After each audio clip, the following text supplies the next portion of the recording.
주의 궁정에서의 한날이 다른 곳에서의 첫날보다 나은즉 악인의 장막에 사는 것보다 내 하나님의 성전 문지기로 있는 것이 좋사오니 여호와 하나님은 해요 방패시라. 여호와께서 은혜와 영화를 주시며 정직하게 행하는 자에게 좋은 것을 아끼지 아니하실 것임이니이다. 하나님은 영이시니 예배하는 자가 영과 진리로 예배할지니라.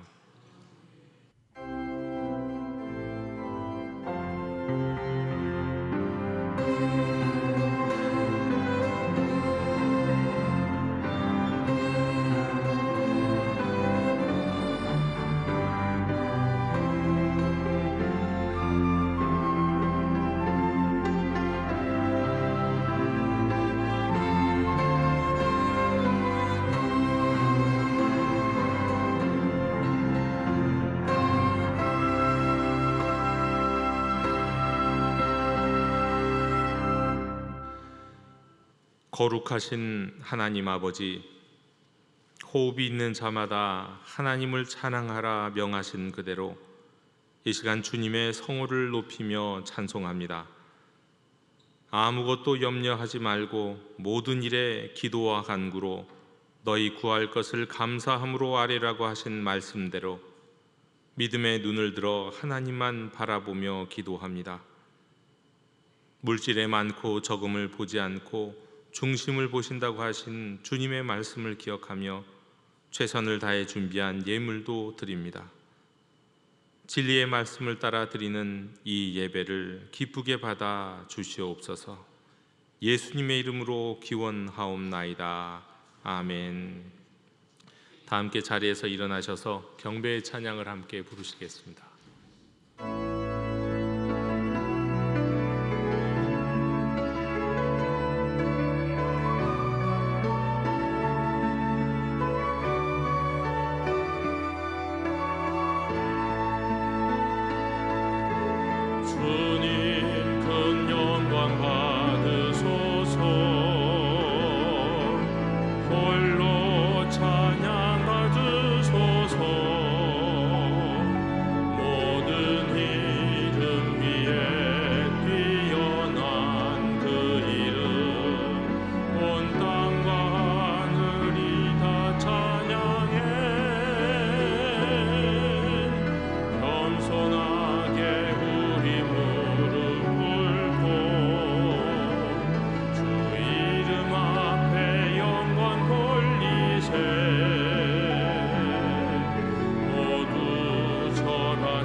어제나 오늘이나 영원토록 변함이 없으신 하나님 아버지, 하나님께서는 언제나 동일한 사랑과 은혜를 베풀어 주고 계시건만 저희는 작은 환경의 변화도 견디지 못하고 하나님을 향한 믿음과 이웃을 향한 사랑이 조변석계로 변하고 있습니다. 무더위를 핑계로 주님께 드려야 할 헌신과 충성에 손을 놓았습니다. 휴가를 즐기는 것과 취미 생활하는 것과 건강을 지킨다는 명분으로 예배의 자리에서 빠지는 시간이 점점 많아지고 있습니다. 항상 기뻐하라, 쉬지 말고 기도하라, 범사에 감사하라 하셨건만 덥고 지쳤다는 이유로 이 모든 말씀에서 멀리 떠나 있습니다. 무더위를 핑계로 점점 나태해지는 저희의 신앙생활을 용서해 주시옵소서. 주여 긍휼을 베풀어 주시옵소서.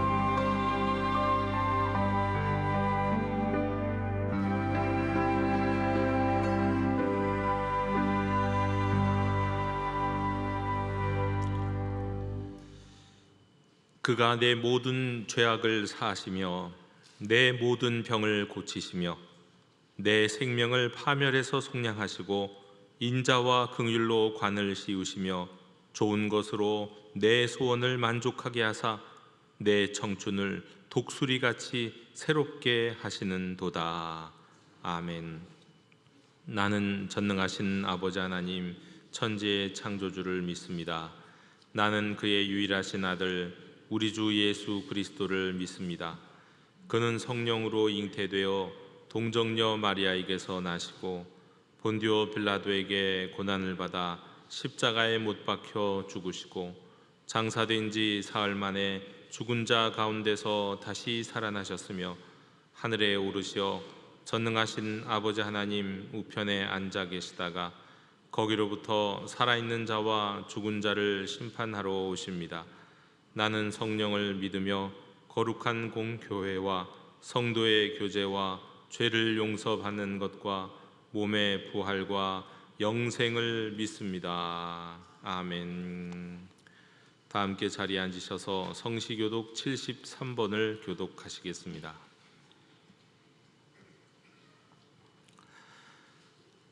보라, 내가 새 하늘과 새 땅을 창조하나니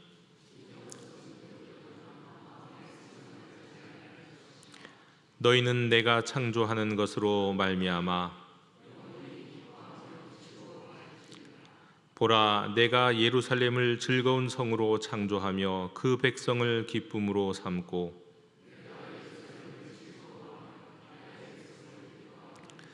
우는 소리와 부르짖는 소리가 그 가운데에서 다시는 들리지 아니할 것이며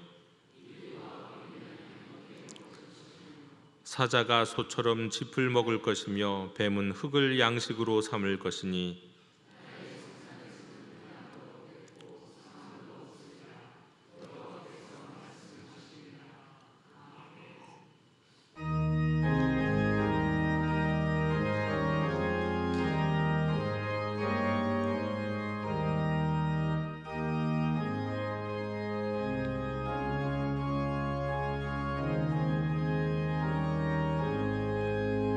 만입이 내게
날마다 사랑과 은혜를 베푸시는 사랑의 하나님, 영광과 존귀와 찬양을 올려드립니다. 무더운 날씨 속에서도 주님의 은혜 안에 거하게 하시고 주님 전에 나와 예배 드릴 수 있도록 하시니 감사드립니다. 이 시간 저희들을 택하여 주셔서 주의 말씀을 사모하며 살게 해주시고 무더위로 인하여 저의 몸과 마음이 흔들리지 않도록 언제나 주의 말씀에 귀 기울이며 깨달음 있게 하여 주시옵소서. 혼탁한 세상 속에서도 주의 말씀을 부여잡고 실천하며 살아가는 성령 충만한 삶을 살도록 도와주시옵소서. 하나님 아버지, 폭염과 폭우로 인하여 어려움을 겪고 있는 이웃들에게 주님의 위로와 회복의 손길을 더하여 주시고 모든 위험과 재해로부터 지켜주시옵소서. 연로하신 어르신들의 건강을 지켜주시옵고 경제적으로 어려운 가정들, 병마와 싸우고 있는 성도들, 마음의 상처를 입은 자들, 주님의 위로와 치유, 회복의 은혜를 부어주시어 어떠한 상황 속에서도 주님과 동행하며 감사와 기쁨을 잃지 않고 말씀을 삶으로 살아내며 순종의 삶을 살아가도록 인도하여 주시옵소서. 영아부와 유치부 시작으로 복이다 여름 성경학교와 수련회가 진행 중에 있습니다. 이번 여름 성경학교와 수련회가 성령 충만함을 받아서 말씀 속에서 하나님을 만나고 그들의 삶이 변화되어 세상에 나가 살 때에 주를 의지하고 세상의 빛이 될 수 있도록 믿음 위에 믿음을 더하여 주시옵소서. 준비하는 교역자와 교사들에게 기도로 준비하게 하시고 먼저 그들이 주님을 만나고 주님의 마음으로 기쁨으로 감사로 자녀들을 잘 양육하게 하옵소서. 모든 일정들을 주관하시어 건강하고 안전한 여름 성경학교와 수련회가 될 수 있도록 지켜주시옵소서. 이제 시작된 하반기 사역에도 하나님 뜻대로 이루어지기를 원합니다.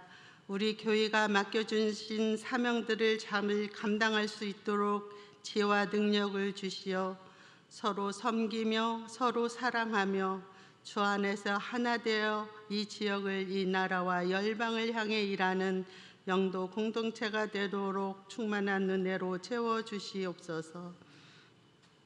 말씀을 증거하시는 담임 목사님께 성령 충만함을 주셔서 그 말씀을 통해 우리의 삶이 변화되며 생활 속에서 잘 적용하여 믿는 자의 모습을 온전히 드러내는 참 그리스도인으로 살아가게 하옵소서.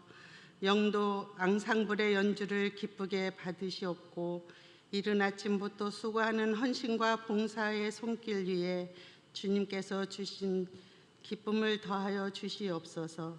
그들의 섬김을 통해 교회가 아름답게 세워지게 하옵소서. 여름 휴가를 준비하는 모든 성도들의 안전을 지켜주시옵고 피로하고 지친 몸과 마음이 주 안에서 온전히 회복되는 복된 시간 되게 하옵소서. 무더위 속에서도 주의 사랑과 은혜가 충만한 삶을 살도록 인도해 주실 것을 믿고 감사드리며 예수 그리스도의 이름으로 기도드립니다. 아멘.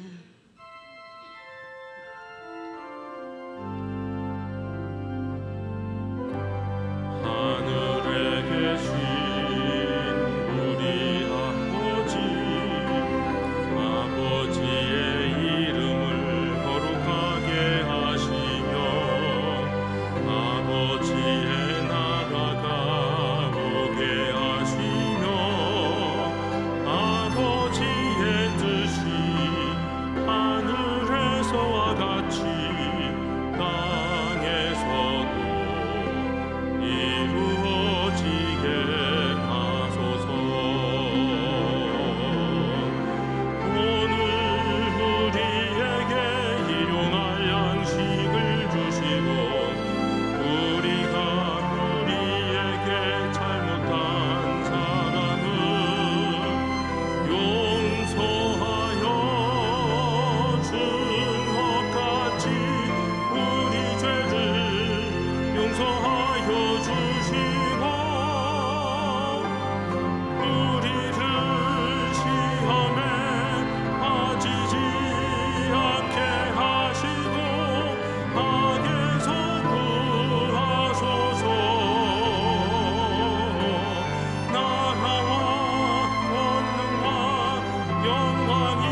교회 실천을 전해드리겠습니다. 우리 예배하는 공동체 영도교회 주일 일부 예배 오신 모든 분들을 축복하고 환영합니다. 다음 주는 우리가 선교 주일로 지킵니다. 오늘 재직 특별 양육 2차 모임이 있겠습니다. 오늘 오후 2시에 있는데 주보에 나온 장소가 좀 잘못되었고 우리 화면에 나온 장소가 맞습니다. 예배부와 새가족부 모이도록 하겠습니다. 우리 교회학교 여름성경학교가 오늘 이번 주 오늘까지 소년교회, 그리고 다음 주에 인연교회, 그리고 8월에 청소년교회가 남아 있습니다. 우리 계속해서 기도해 주시고 후원해 주시기 부탁드립니다.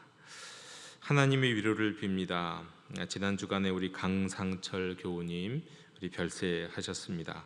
또 우리 권영민 집사님의 모친께서도 별세하셨습니다. 유족들을 위해서 기도해 주시고 장례에 함께 하신 모든 분들께 감사드립니다. 이상으로 모임 및 안내는 우리 주보 광고를 참고하시기 바랍니다. 이상으로 교회 실천을 모두 전해드렸습니다. 이제 다 함께 자리에서 일어나시면서 우리 평화의 인사 나누시도록 하겠습니다. 주님의 평화를 빕니다. 주님의 평화를 빕니다.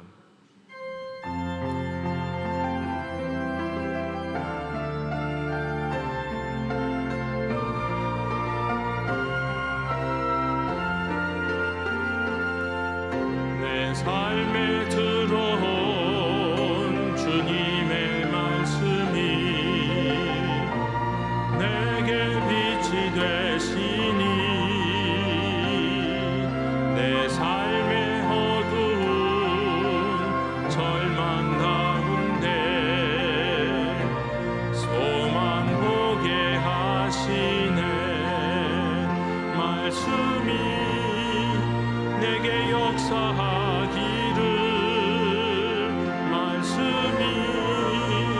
내게 살아있기를 하나님 말씀을 듣겠나이다. 주님의 음성을 듣겠나이다. 주님의 말씀을 듣겠나이다. 주님의 뜻대로 살겠나이다.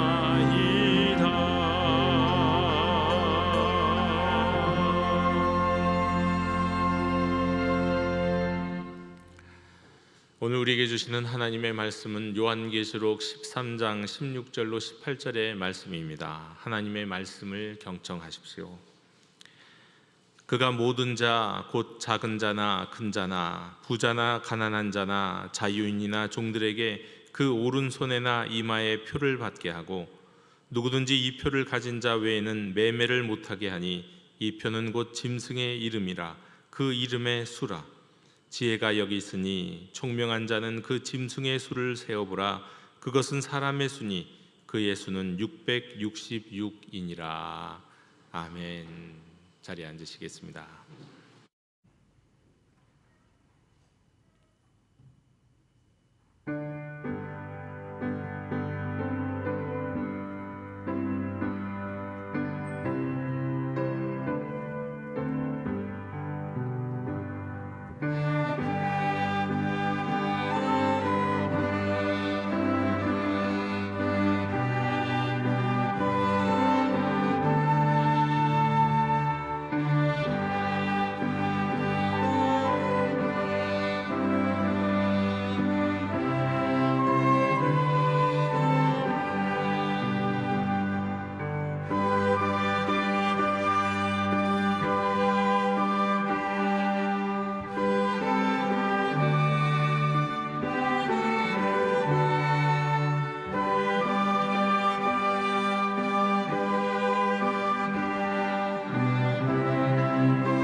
아멘.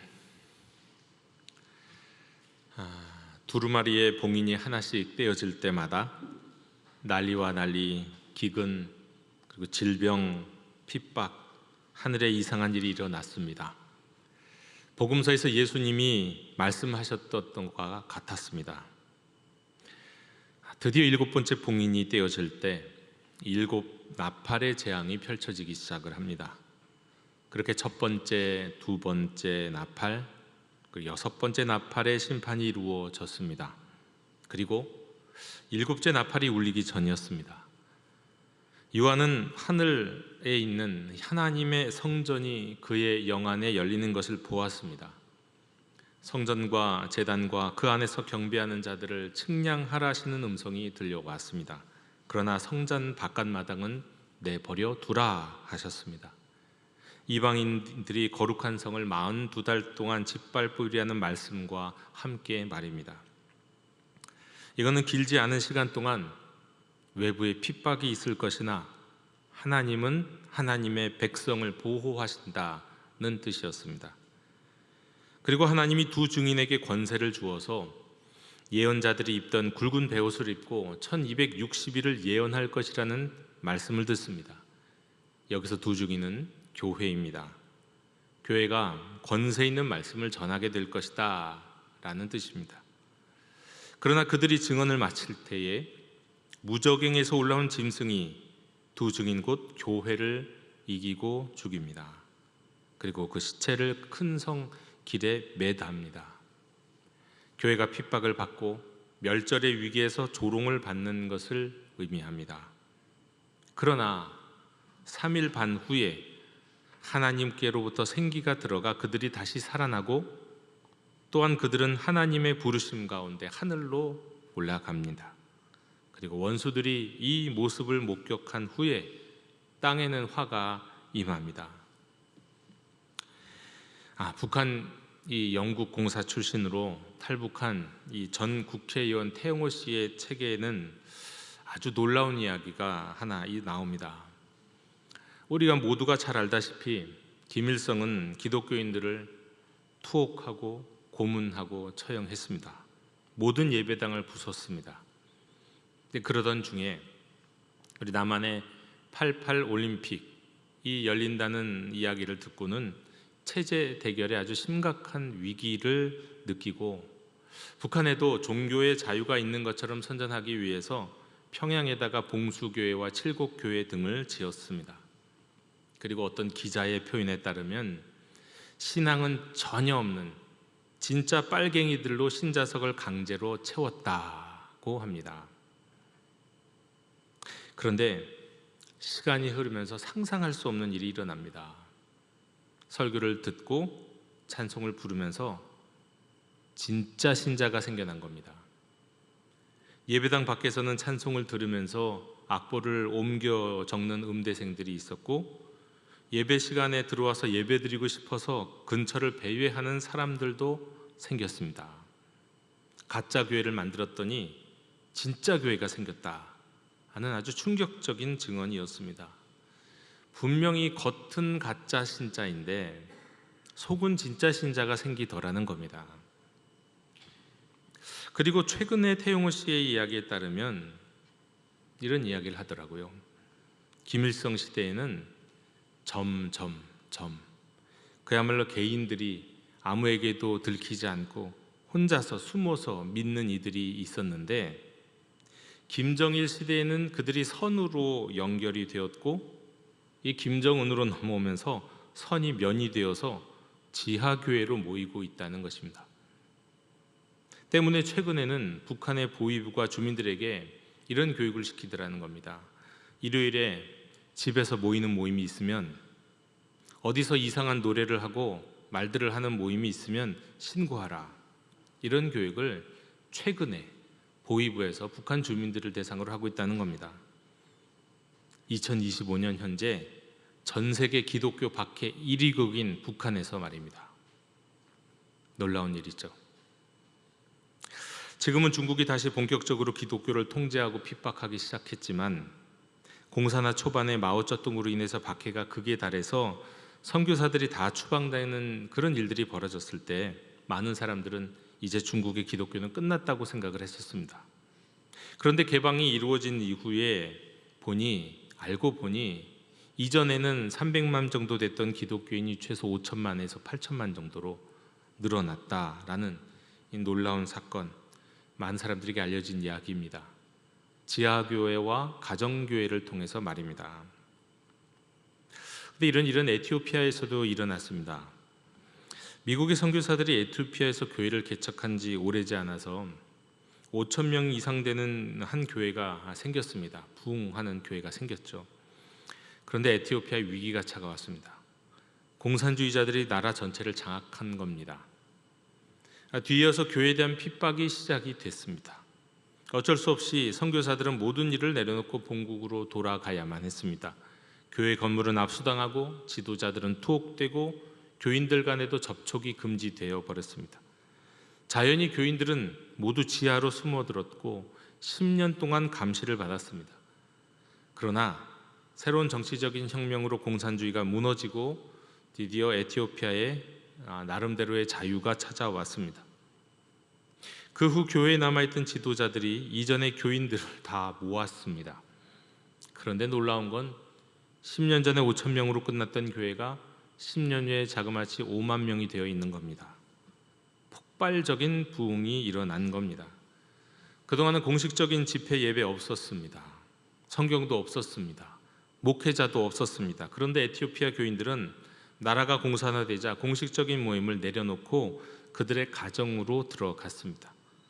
5명에서 6명씩 모여서 과거 교회에서 훈련받았던 내용들을 이렇게 되새기고 기억을 하면서 성령님을 의지하고 기도하고 서로 격려하며 또 계속해서 전도를 했던 겁니다. 여러분, 최근의 역사를 보더라도 하나님은 박해 가운데서 교회를 보호하셨고 하나님의 백성들은 두 증인이 되어서 복음을 전하는 일을 멈추지 않았다는 것 알 수가 있었습니다. 때문에 어떤 사람들의 눈에 볼 때는 사라진 것처럼 보였던 교회가 부활하게 되는 역사를 우리가 직접 역사적 사건으로 목도할 수 있게 된 겁니다. 다시금 성경으로 돌아갑니다. 7째 나팔이 울린 후에 또 다른 장면이 펼쳐집니다. 이거는 사실 다른 장면이라기보다는 어쩌면 같은 장면, 같은 시대의 일들을 다른 시선에서 다른 그림으로 보여주는 것이다 할 수 있겠습니다. 태양을 옷 입은 한 여인이 나왔습니다. 태양을 옷으로 입은 여인이. 그 발 아래는 달이 있고 그 머리에는 12별의 관이 있었습니다.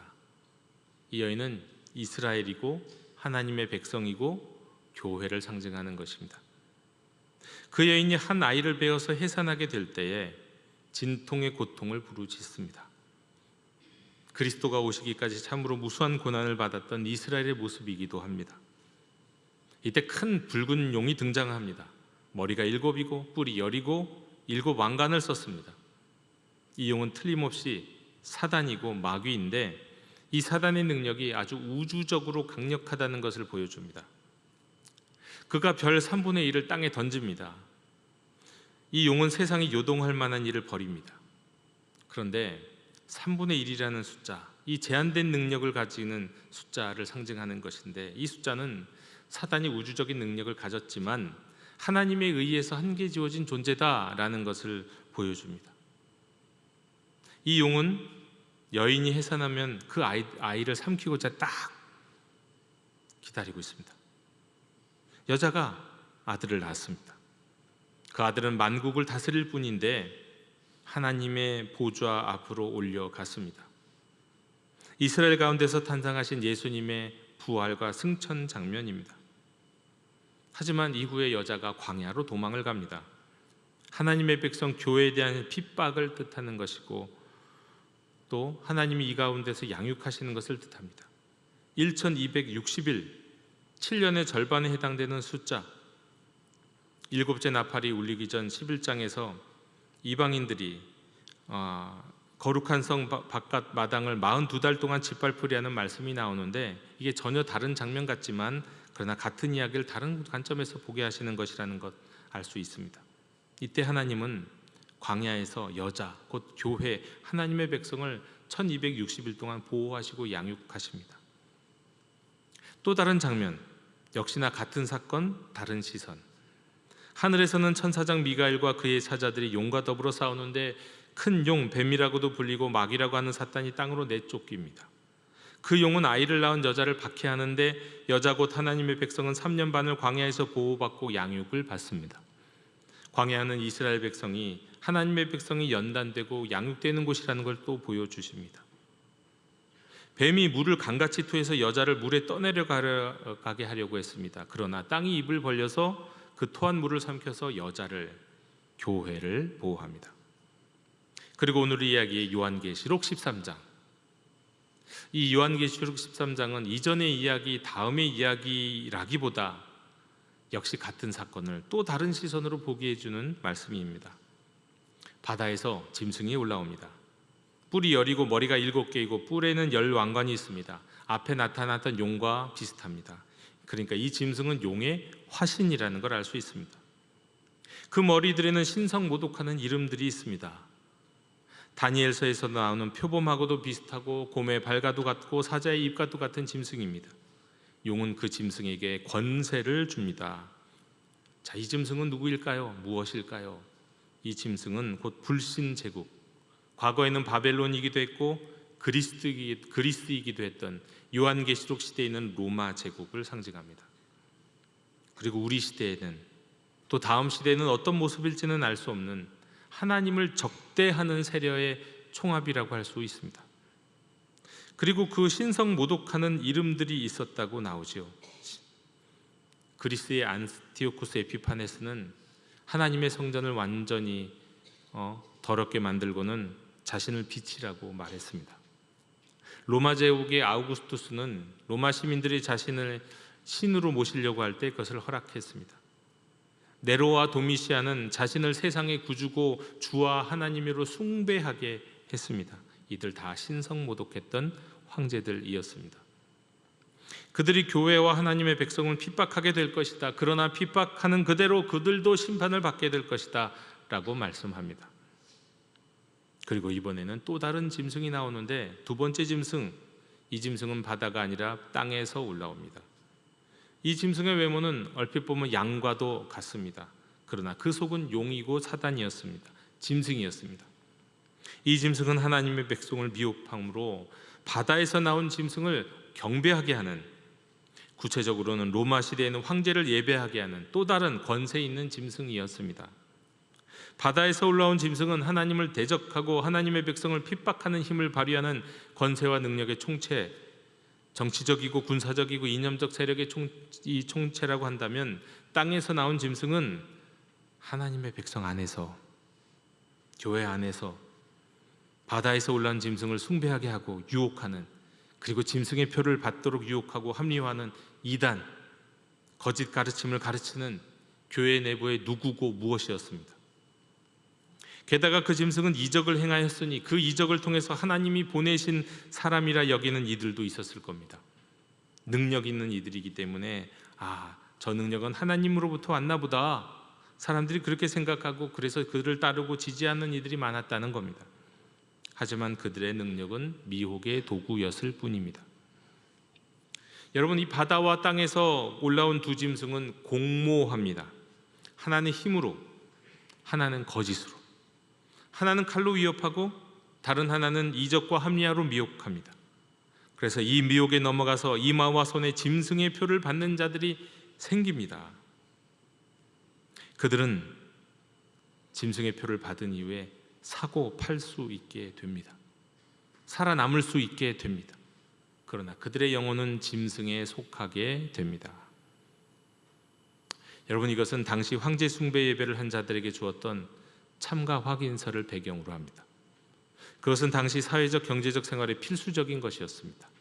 오른손은 활동, 이마는 신분, 소속을 상징하는데 이 표를 오른손이나 이마에 받게 했다는 것은 이 표가 신분 증명서 또는 취직 때 활용되는 그런 것, 그리고 뭔가 매매를 할 때 사용되는 어떤 증명서였다는 것을 암시합니다. 이것이 없으면 당시에는 일반적인 사회생활이 불가능했습니다. 경제생활이 완전히 불가능했다는 겁니다. 짐승의 표는 오른손이나 이마에 새겼습니다. 하나님의 말씀을 손목과 미간에 붙여 표로 삼고 기억했던 이스라엘 백성들처럼 말이죠. 이거는 거기에 새겨진 짐승을 우상 숭배처럼 숭배해서 그 짐승의 소유가 되었다는 뜻이기도 합니다. 즉 그 짐승의 표를 그 이름의 수라고 말하는 것은 과거에는 오늘날의 아라비아 숫자 같은 것이 없었기 때문에 숫자 대신에 알파벳 글자를 숫자로 사용했던 시절이 있었습니다. 그래서 그 글자를 숫자로 바꿀 수가 있었던 거죠. 예를 들면 A는 1이고 B는 2이고 C는 3입니다. A, B, C, D, E, F, G 쭉 1, 2, 3, 4, 5, 6, 7, 8, 90 그리고 10, 20, 30, 40, 50, 60 A, B, C, D 순서대로 숫자가 그렇게 전개되는 겁니다. 자, 이렇게 했을 때 예를 들어 love라고 하는 단어는 L은 30, O는 60, V는 200 그리고 E는 5에 해당됩니다. 그래서 love의 이름의 수, 그 이름의 수는 295입니다. 그러니까 666으로 총합 666으로 나오는 그 이름의 수가 있는 그 이름이 있다는 거예요. 지혜 있는 자는 그것을 깨달아 알 수 있다는 겁니다. 그 이름이 도대체 무엇이었을까? 신학자들은 대대로 이렇게 생각했습니다. 누구는 그 이름의 수는 로마다. 로마의 이름의 수가 666이다.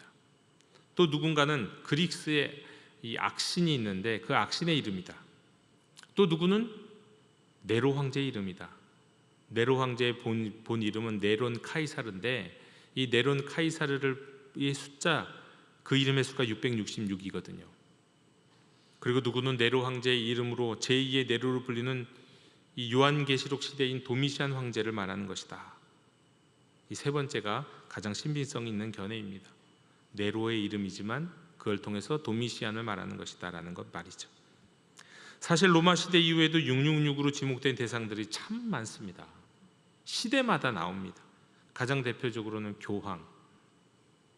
교황이야말로 666이다. 그건 지금까지도 가장 많은 사람들이 말하는 거죠. 그리고 나폴레옹, 히틀러, 때로는 무솔리니, 그리고 헨리 키신저, 그리고 UN, 공산주의, 그리고 우리에게 익숙한 거는 바코드, 그리고 베리칩 이런 것들, 그리고 인터넷 www가 의미하는 바가 666이다. 그리고 최근에는 현대 사회에서 인간을 통제할 수 있는 모든 기술과 그 결과 권력을 독점하는 세력, 이 모든 것을 지목하는 경우가 많습니다. 새로운 기술이 국가 또는 세계 정부와 같은 세력에 의해서 인류를 통제할 수 있는 도구로 의심될 때마다 666이다 라고 말해 온 겁니다. 그 이름의 수를 손이나 이마에 새긴다 하는 것은 그것을 숭배하고 또 그것의 소유가 되었다, 그런 의미가 되는 거죠. 그런데 우리는 이미 사실 이와 아주 비슷한 역사적 경험을 한 적이 있습니다. 이미 우리나라는요, 신사참배가 그렇습니다. 일제의 강요와 또 교회 내부의 현실 논리와 왜곡된 신학이 결합되어서 이 신사참배가 정당화됐습니다. 강제와 핍박과 불이익, 이거는 바다에서 나온 짐승이 무기였습니다. 그리고 이를 받아들이게 만드는 내부적인 이유는 땅에서 나온 짐승의 행동과도 같았습니다. 자, 그런데 그렇다면 오늘날 오른손에나 이마에 666에 해당되는 짐승의 표를 가진다는 것은 어떤 의미일까요? 사랑하는 여러분, 이 짐승의 표는 단지 한 시대의 억압적 상징을 의미하는 건 아닙니다. 그것은 시대마다 다른 얼굴로 나타날 수 있습니다. 그리고 오늘날에도 여전히 살아 움직이고 있습니다. 그러나 대표적인 세 가지가 역사적으로도 그리고 우리의 미래에도 나타날 수 있는 일종의 666으로 의심받을 수 있는 것이라고 말씀드릴 수 있겠습니다. 첫 번째로 이 666 짐승은 탐심이라고 말할 수 있습니다. 탐심이요. 이 짐승은 탐심이라는 이름으로 우리 안에 자리 잡아 있습니다. 더 많이 가져야 행복할 것 같고 더 높이 올라가야 가치 있는 사람이라고 속삭이는 탐심이요. 그래서 성경은 분명히 말씀합니다. 탐심은 곧 우상 숭배니라. 인류 역사 이래로 이 탐심은 어쩌면 겉으로 드러나는 짐승의 표보다 훨씬 더 강력하게 우리를 올가매고 이 탐심의 소유가 되게 만들었습니다. 그리고 하나님을 멀리하게 만들었죠. 두 번째로 또 다른 짐승의 모습은 극단적인 자기 숭배의 모습입니다. 자기 사랑, 극단적인 자기 사랑이에요. 네가 중심이다. 네가 느끼는 게 진리다. 너의 행복이 가장 중요하다. 다른 건 그렇게 중요하지 않아. 네가 행복하면 됐어. 라는 거 말입니다. 그런데 여러분, 진리는 나로부터 나오는 게 아니지 않습니까? 진리는 하나님으로부터 나옵니다. 성경에 따르면 자신을 높이는 자는 낮아지고요, 자기를 낮추는 자는 높아집니다. 이것은 분명한 진리입니다. 그런데 극단적인 숭배는, 자기 숭배는, 자기 사랑은 자기가 제일 중요해요. 자기 행복한 게 제일 중요해요. 그리고 다른 것들은 다 그 다음이에요. 내가 행복할 수만 있다면 어떤 것이든 합리화시켜 놓고 그것이 진리가 아닌 것 알면서도, 그게 불의인 것 알면서도, 그게 하나님의 말씀에 순종하는 것 아닌 것 알면서도 따르게 만드는 것, 극단적 자기 숭배입니다. 그게 과거로부터 지금까지 이어지고 앞으로도 영원히 나타날 일종의 짐승의 표라는 거예요. 세 번째로, 그 짐승은 조금 더 구체적으로 많은 사람들의 우려 가운데 나타나고 있는 모습이 있습니다. 일종의 통제 시스템이라는 현대적인 의미의 전체주의로 다가옵니다. 그러니까 모든 것을 추적하고 계산하는 기술과 데이터, AI, 눈에 보이지 않는 감시와 조작의 시대가 이미 펼쳐져 가고 있습니다. 그 속에서 우리는 길들여집니다. 그래서 그것을 받아들입니다. 그것을 이용하지 않으면, 거기에 서명하지 않으면, 거기에 등록하지 않으면 우리는 어느 순간 그 시스템에 조종되었고 길들여진 소비자가 돼버리고, 아니 소비자인 줄 알았더니 노예로 전락할 우려가 있는 것들이 참 많습니다. AI 시대가 어느덧 가까이 왔습니다. 거의 곧 특이점을 넘어갈 것 같습니다. 그러면 이 AI가 특이점을 넘어가면 인류의 통제를 받지 아니합니다. AI가 인류를 통제하는 시대가 곧 오게 될 겁니다. 그러면 정부의 AI의 통제에 따르지 않으면 아무것도 못하게 만듭니다. 여기에 서명을 해야 되고 몸에다가 뭐를 심는 일도 있을지도 모릅니다. 그게 베리칩이든 뭐든. 그것을 하지 않으면 경제 생활을 하지 못하게 만듭니다. 그것을 하지 않으면 밖에도 나가지 못하게 만듭니다. 우리는 코로나 때 이미 비슷한 것을 경험하지 않았습니까? 백신을 맞지 않으면 아무 데도 못 들어가게 만들었잖아요. 이것은 일종의 하나의 경험입니다. 비슷한 경험이라고 할 수 있습니다. 이렇게 정부의 어떤 시스템에, 어떤 통제에 따르지 않으면 아무것도 할 수 없는 시대, 그리고는 사람을 하나님의 형상으로가 아니라 하나의 노예처럼 도구로 전락시키는 시대, 그것을 따르지 않으면 아무것도 못하게 만드는 시대 말이죠. 13장 17절에 표가 없이는 매매를 못하게 하나니, 그 짐승의 표를 받지 않고 인정하지 않으면, 따르지 않으면 아무것도 못하게 하는 시대가 우리 앞에 곧, 아니 이미 깊이 들어와 있고 곧 다가올지 모릅니다. 그래서 많은 사람들이 우리 앞에 시대에 오게 될 또 다른 666의 짐승의 표의 모습은 바로 이런 것이다 라고 우려를 하고 있는 겁니다. 그래서 우리는 우려할 필요가 있고 경계할 필요가 있습니다. 정말 그런 것은 아닐까? 자칫 우리가 그 편안함과 또 우리의 자유를 위해서 그것을 행한다고 했을 때 자유가 아니라 그것이 오히려 더 속박이 되고 완전한 노예로 전락할 수도 있는 그런 세상이 우리 앞에 지금 가까이, 그렇게 멀지 않게 가까이 다가왔다는 겁니다. 사랑하는 성도 여러분, 이 세 가지 짐승, 이 세 가지 어떻게 보면 우상이 될 수 있는 것 중에 두 가지는 이미 오래전부터 있었습니다. 그리고 앞으로도 있을 겁니다. 탐심과 자기 사랑이라고 하는 우상이 그렇습니다. 그러나 이 세상에 한 가지, 마지막, 이것은 이미 우리 안에 깊이 들어와 있는지도 모르고 곧 닥칠 일일지도 모릅니다. 이 마지막 한 가지는 지금 이 순간도 우리의 손과 이마를 향하고 다가오고 있는지도 모릅니다. 어쩌면 어느 순간에 문득 우리의 선택, 우리의 정체성을 삼켜버릴지도 모릅니다. 그래서 지금이야말로 우리가 하나님 앞에서 깨어 있어야 할 때입니다.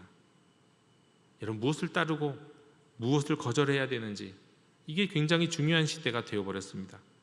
사람들이 다 하니까, 세상 사람들이 다 편하게 이용하니까 해도 되겠지가 아니라, 정말 이것을 해도 되는 것인가? 이것은 우리가 적극적으로 거절해야 되는 것은 아닌가 하는, 여러분, 이런 선택이 우리 앞에 놓여 있는지 모릅니다. 여러분, 이건 단지 교리의 문제가 아니라 우리의 삶 전체와 관계되는 것이고, 사실은 더 깊이 나가면 이건 우리의 예배의 문제이기도 한 겁니다. 사랑하는 여러분, 짐승의 표가 아닙니다. 우리는 하나님의 인을 받아야 됩니다.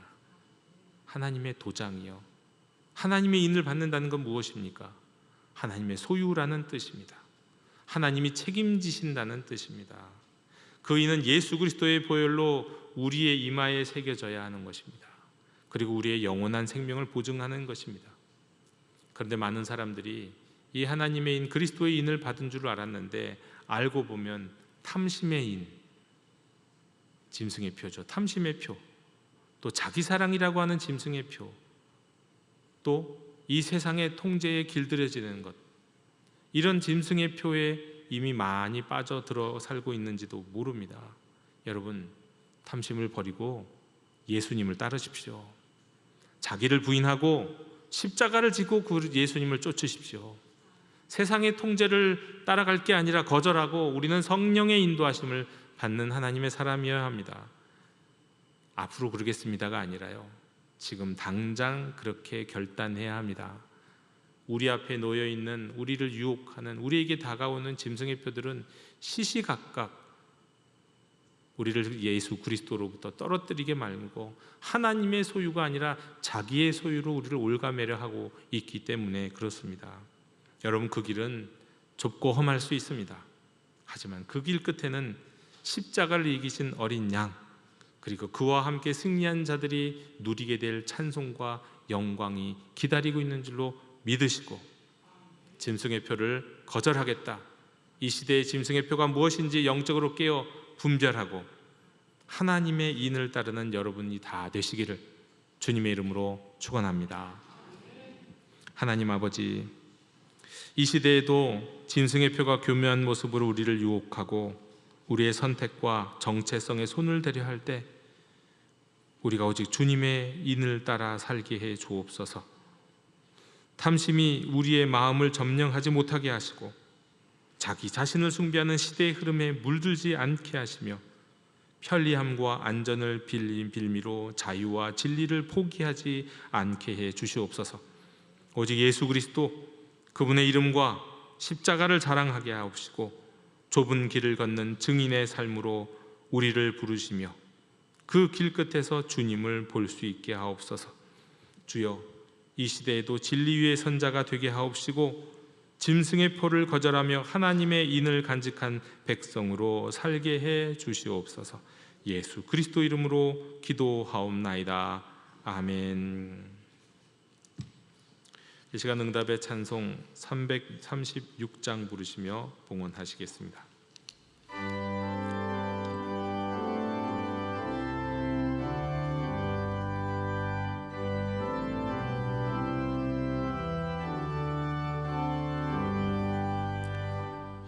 환난과 핍박 중에도 성도는 신앙 지켰네.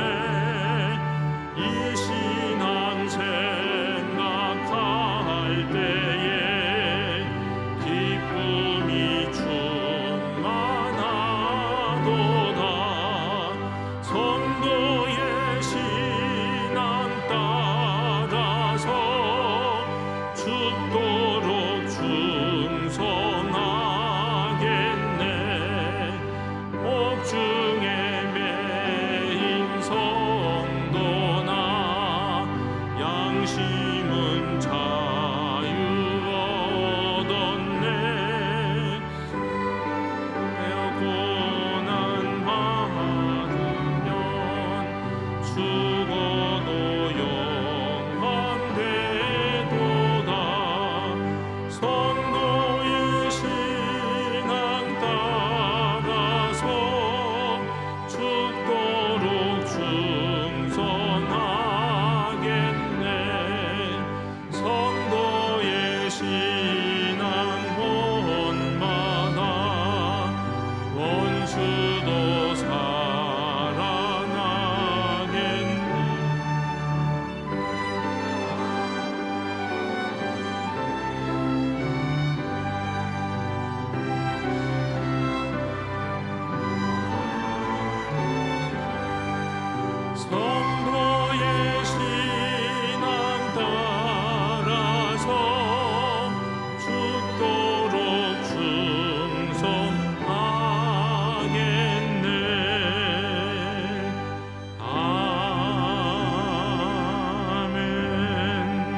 거룩하신 하나님, 오늘 우리에게 주신 말씀 앞에서 우리는 떨림으로 서 있습니다. 짐승의 표를 거절하고 하나님의 인을 받은 자로 살기로 결단하며 이 예물과 함께 우리의 삶 전체를 주님 앞에 올려드립니다. 세상의 유혹과 타협 앞에서도 주님의 뜻을 따르며 진리의 길을 걸을 수 있도록 저희를 도와주시옵소서. 이 예물이 하나님께 대한 충성과 사랑의 고백이 되게 하시며 주의 나라를 세우는 도구로 온전히 사용되게 하여 주옵소서. 이 예물을 드리는 손길마다 하늘의 위로와 능력으로 붙드시고 하나님 나라에 속한 자로서 오늘도 이 땅에서 주님만을 예배하며 살게 해 주시옵소서. 예수 그리스도 이름으로 봉헌기도 드리옵나이다. 아멘.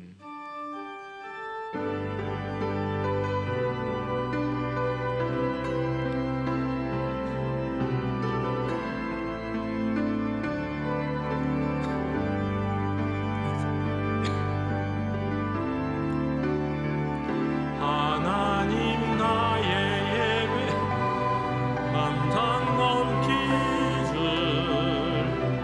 나의 기도가 감상 넘기줄 다함 없으신 하나님 예배합니다. 나의 예배를 받으소서. 하나님 우리 교회가 감당 넘기듯 우리 교회가 감당 넘기듯 열방 향하신 하나님 꿈을 위하여 세상으로 나아갑니다.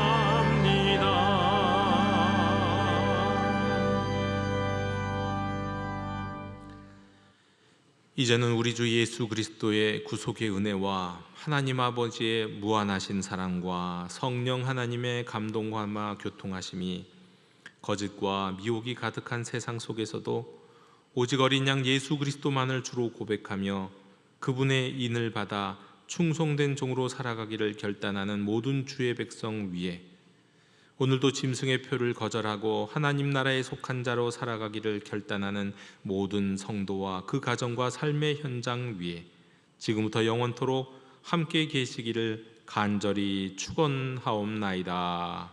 아멘.